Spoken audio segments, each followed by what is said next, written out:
Hello everyone, I'm Maurice Ashley, and I'm here at the FIDE World Championship Dubai 2021 held at the Dubai Exhibition Center as part of Expo Dubai. Well, in Game 8, we saw Jan Nepomniachtchi blunder a pawn, but no one in the world saw that he would follow up in Game 9 with a shocking blunder of an entire piece. It was simply a moment in World Championship history that no one will forget. His opponent, Magnus Carlsen himself, was incredibly shocked by the development. And in the end, it was an easy ride to victory as Magnus now takes a commanding lead of 6 points to 3.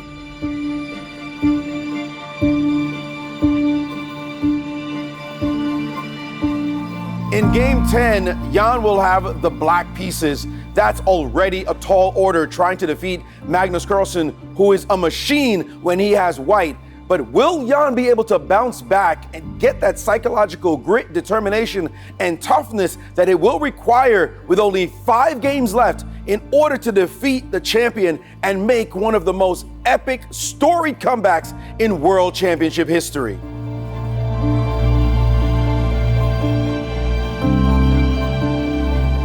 Later, we'll pay a visit to the Norwegian and Russian pavilions here at Expo, the two countries cheering on their two champions, as well as the Spanish pavilion that hosted a children's chess championship. And we'll hear from the famous Judith Polgar, the greatest female player in the history of chess. Let's get to Game 10.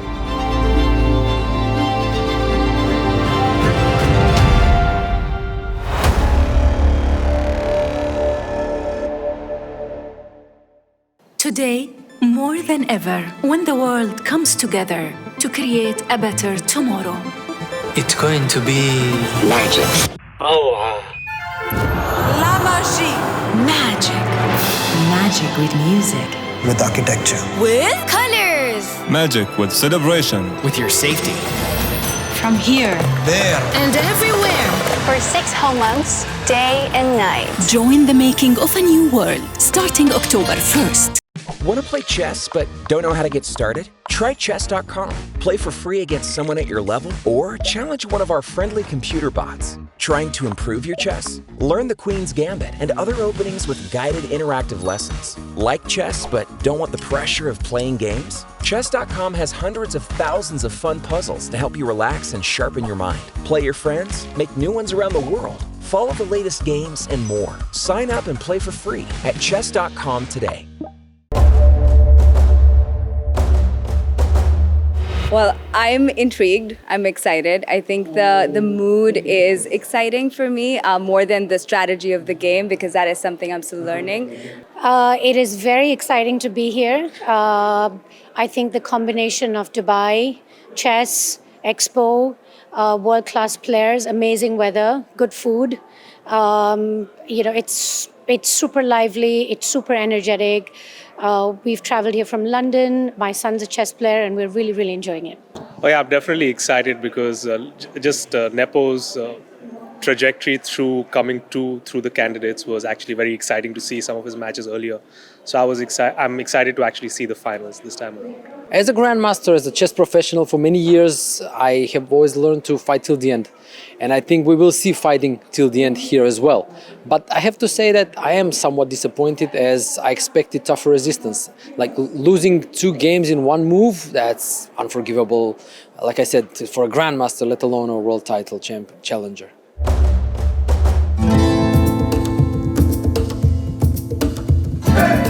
World Expos are about countries, and right now on our Expo 2020 site, we have 192 country pavilions and international organizations.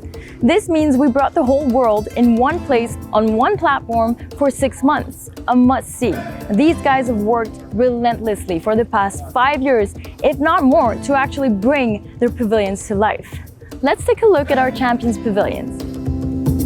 Here we are at the Norwegian Pavilion. Now, Norway has chosen to talk about the oceans. Why the oceans? Because the ocean holds the key to many of the UN Sustainable Development Goals.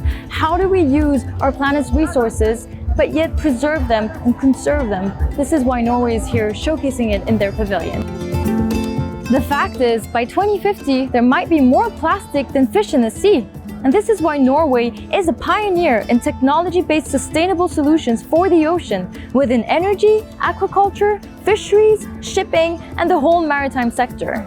And let's move on to our next pavilion. Here we are at the glorious Pavilion of Russia. Now, Russia tells the tale of their scientific innovations of the past, but that's not it. They also take a look at how modern Russia and their modern creative minds are driving the future. Let's take a look inside. Russia is showcasing the eternal process of cognition, learning, and understanding our world to try and make it better. As you can see, the dome behind me has plenty of tiny tubes that are multicolored, and if you put them one after the other, they actually reach 46 kilometers. Pretty impressive.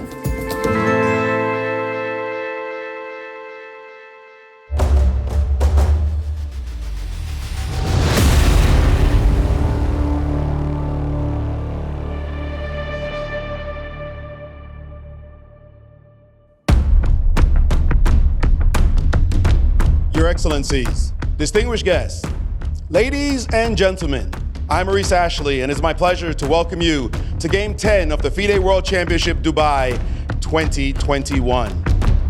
With the white pieces, from Norway, the world champion, Magnus Carlsen. Playing with the black pieces, the challenger, from Russia, Nepomniachtchi. Representing FIDE, the Deputy FIDE President, Bashar Kouatly. And a history maker, the first Emirati female race car driver, Amna Al-Kubaisi. Amna will be making the first move for Magnus. And with that, let the game begin. Game 10 of the World Championship underway as Magnus has kept this move pawn to e4, and Nepo replying with the move pawn to e5. That stopped Magnus just momentarily, as this move is known to be very solid, but Nepo should need a win, or should be looking for a win. Down 3 points. Magnus just briefly paused there, probably not expecting Nepo to play so solidly, and he's continued in solid fashion with the Petrov's defense, sometimes known as the Russian defense. This is not the kind of move you want to play. If you want to play for victory, is Nepo trying to shut the game down and play for a draw and take his chances with the white pieces in the next game? There he goes, attacking the knight. We expect the knight to drop back, normally goes back to the square f3. And Magnus has placed it on d3. This line has some tricks in it, but it has a reputation of being very drawish. So are both sides looking for draws, as now Nepo is just taking this pawn? Are they looking for a draw? That is, knight takes on e4, and Magnus now bringing his queen to e2, attacking the knight. The knight is pinned, it cannot move because there's a king behind it, but the standard and only move here that makes any sense is queen to e7, and there's Nepo playing it.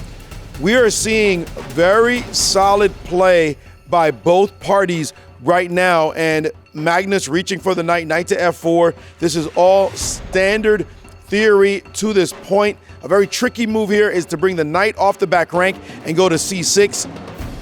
But he has retreated with knight to f6, offering a trade of queens. That will simplify the game dramatically if that happens.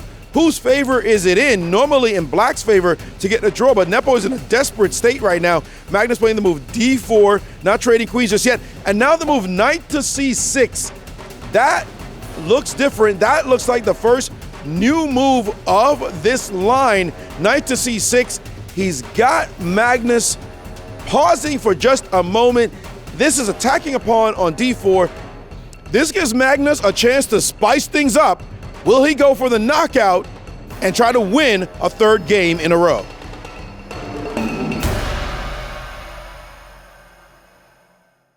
If everybody in the It's Expo 2020. loved everybody in the world, what a glorious world this could be.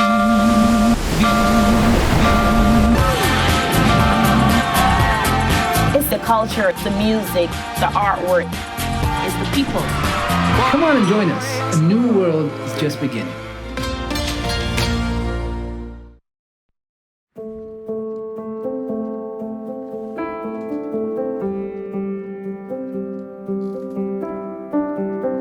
Chess is hugely a psychological sport. Psychology is a big part of it.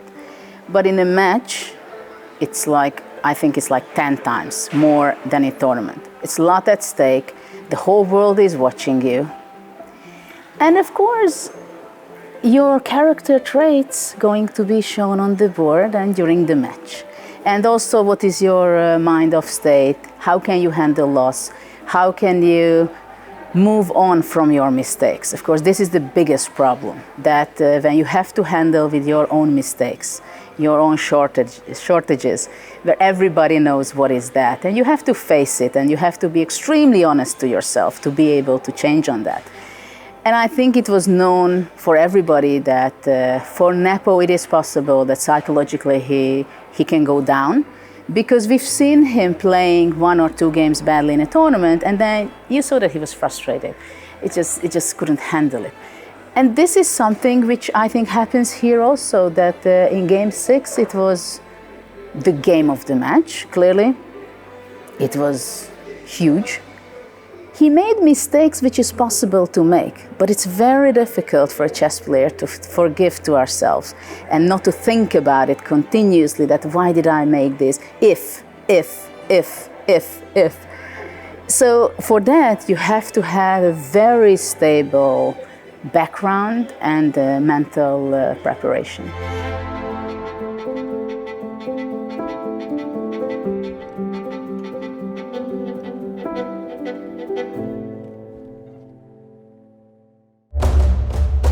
Nepo has a chance, he has a chance, but it's very slim, and you can see today he played Petrov, and Petrov is mostly, he wants to come back, he doesn't want a series of defeats to continue, so he wants to stop the defeats first, maybe win something with white, and then maybe do something better. But until now, in numbers, he still has a chance. But if you're betting on it, I won't. When I'm here and I will see Magnus play, I think there's a sense of me following up, and I'm intrigued to find out more about him and probably go watch some more games with him later. Yeah. The world champion has been thinking for some time after Nepo's new knight move, and he knows he doesn't want to take any real risk in this game, and Nepo gets up for the first time in this game. He had been sitting at the board looking like he was making a concerted effort to sit at the table instead of getting up as he usually does on every single move.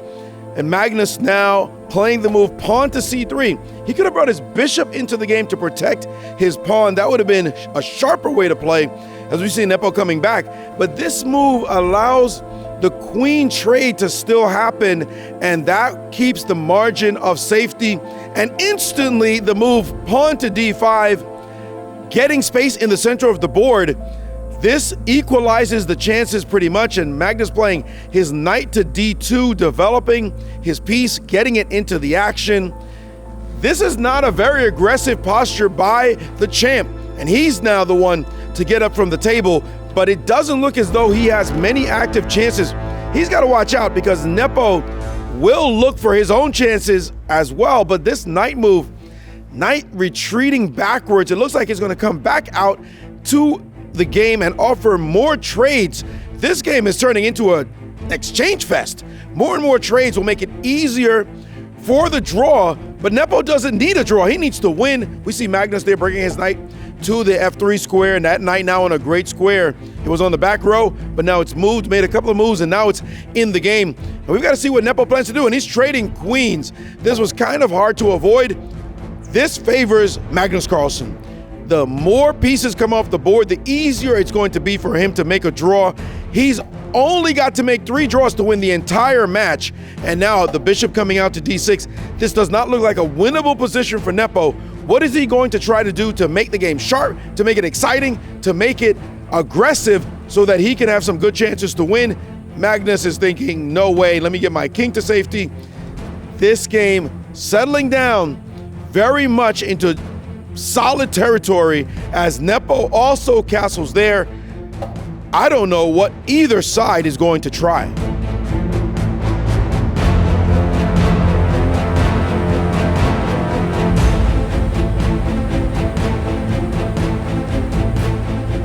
This game has been proceeding at a pace that Magnus loves. He's getting no complications on the board. He's just shutting everything down, and he's looking for more and more exchanges. And there he goes, rook to e1, saying, let's trade off more pieces. The less pieces you have, the easier it's going to be for me to make a draw, and I will close in on the magical 7.5 points I need to win the match. He's got 6 points right now. A draw is a virtual disaster for Nepo, but he's feeling the weight of the world on his shoulders at the moment. How is he going to spice things up in this position? Magnus has him completely on lockdown.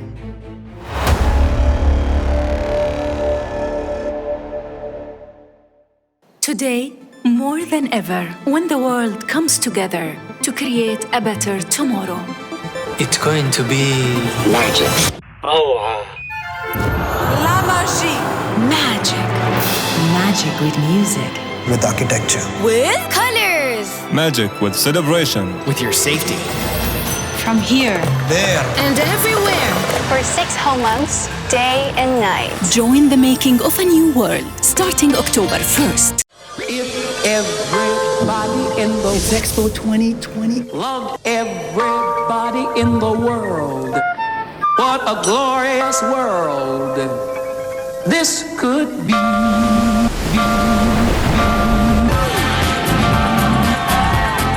It's the culture, the music, the artwork. It's the people. Come on and join us. A new world is just beginning.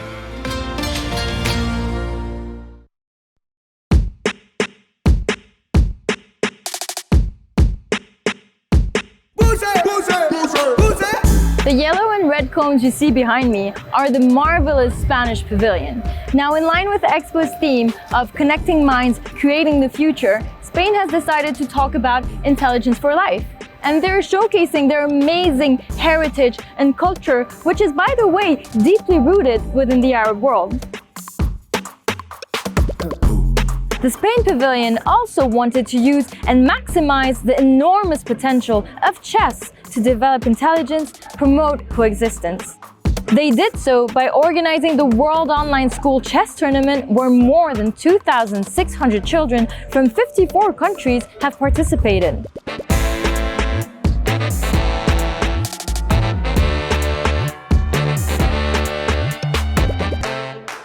This is the Sports and Wellness Hub, right next to the Australian Pavilion. Now this is where the fun happens. You have all types of tournaments happening here. You can see the chess tables behind me, but we're right now on a football pitch, and behind me is a basketball court.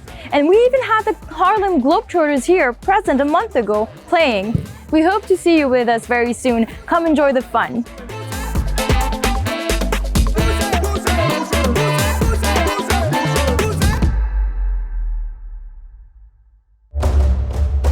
Magnus does not give his opponents an inch, and he kind of forces his opponents to bring the fight to him in different ways across the chessboard. So that, I think, is very exciting to watch again, and that's why I think that's what actually puts him at GOAT status for me.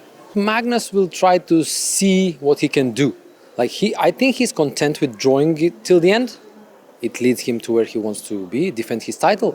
But if he senses blood, he will go for it. And he's a poacher. He's a hunter. So if he does sense that Nepo is blundering or missing moves, he will go for it.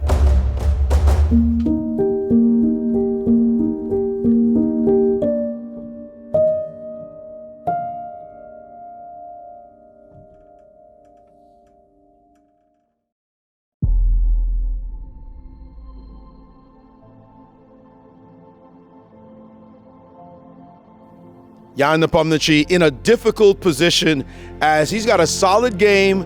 Magnus is happy to see more and more exchanges. A draw looking closer and closer, making it more inevitable. And there he goes, exchanging off a pair of rooks. But that just simplifies the position in a way that favors the world champion as Magnus races back to the board. There's only one real move here, and that is to capture that rook, and he has done so. These trades don't look good for Jan, and there he goes. He's offering more trades. Knight to e6. That's just going to deaden an already dead position. And Magnus says, thank you so much. I'm happy to trade off more and more pieces. You're not going to beat the world champion playing this kind of minimalist, frankly, boring, tepid chess. He's just too good. I'm not sure why Nepo looks so calm, down 3 points in the match at the moment, and Magnus playing that move G3, saying, this is my championship to lose. If he plays solidly, Nepo should have no chance.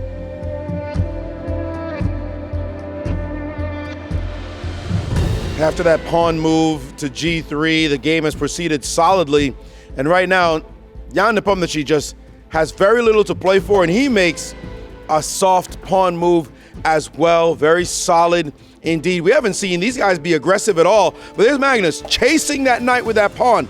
Pawn to G4, attacking the knight on the side. Easy to resolve this threat. Knight back to G7.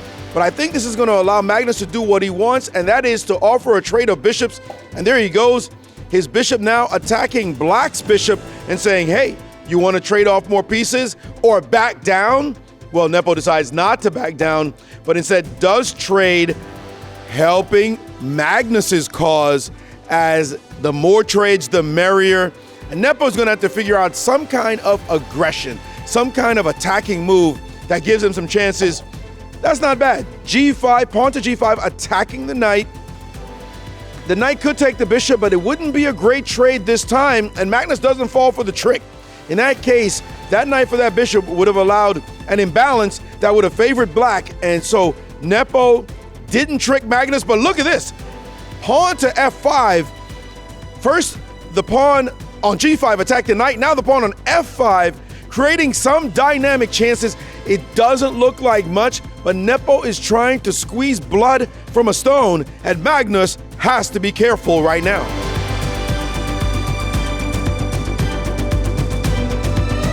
Magnus has been thinking for some time now, trying to make sure that there's no danger here in the position. It seems like he has a very simple move, and he's played it, the pawn to H3. That's a very solid move, protecting his pawn, and he knows that he has this game under control. Nepo is the one who is in trouble, trying to make something active occur, and Jan back at the board, knowing that this is probably his last chance to make any kind of complications, but whatever he has tried, it's been shut down by Magnus, and he's played the move King to F7. That doesn't look like much. That just looks like a solid move. Nepo's face tells the story that he doesn't have much of a chance here, and Magnus knows that if he just keeps playing a couple of safe moves, Nepo will have nothing. And Nepo walking away from the board once more. He's got that hangdog look. Like, dude, what am I supposed to do when this guy is as good as he is and keeps shutting down all my attempts? And Magnus now ready to move his rook, and he swung his rook all the way over to H1. Looks like he's preparing potential attacks on that side, maybe an H4 break. But Magnus, as cool as the other side of the pillow, looking very relaxed right now, totally in command of this position, while Nepo is just struggling to find something to do.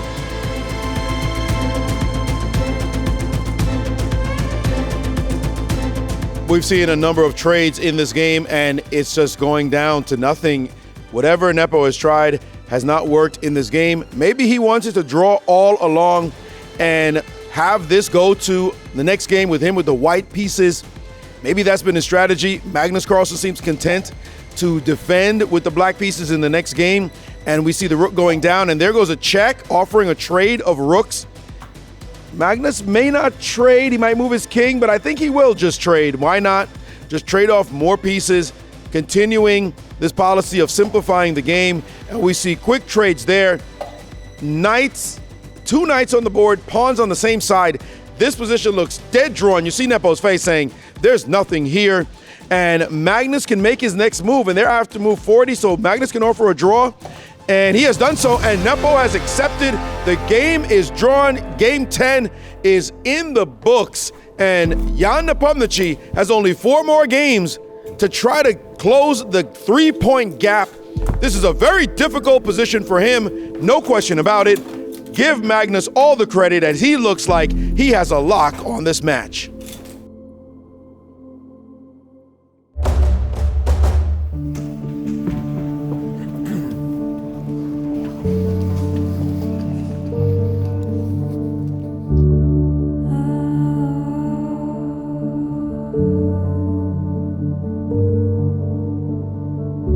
At this point, I mean, there's so few games to go that any draw is,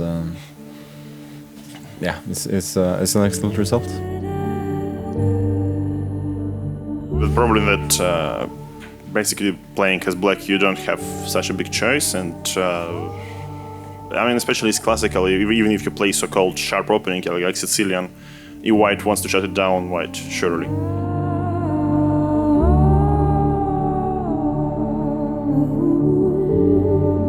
Thank you for that. That concludes the press conference. Tomorrow is a rest day. The next game will be on Friday at 16:30. Thank you, everyone, and have a great night.